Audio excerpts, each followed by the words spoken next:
Villages envahis par des hautes herbes, bureaux abandonnés, usines en ruine. C'est le visage que présente la cité de Luzanga, l'ex-Libreville en République démocratique du Congo. Des souvenirs douloureux, des travaux forcés et des brimades, mais aussi la nostalgie d'une prospérité perdue s'entrechoque dans cet ancien foyer de l'empire disparu de la multinationale anglo-néerlandaise.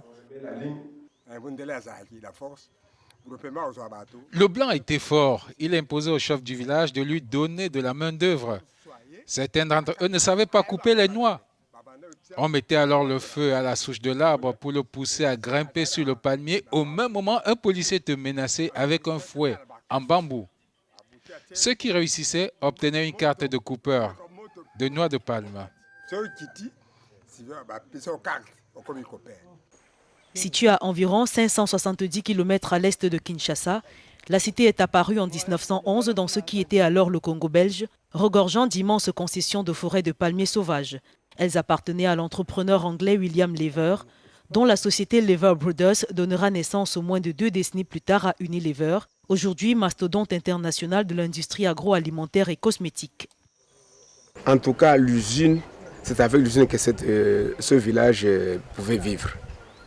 Donc, il y avait beaucoup de travailleurs qui étaient engagés. Les écoles étaient entretenues, les hôpitaux, tout ça. Avec la chute du système huilier et les guerres ayant ravagé le pays entre 1996 et 2003, Unilever se désengage progressivement et cède l'intégralité de ses actifs restants dans le pays en 2009.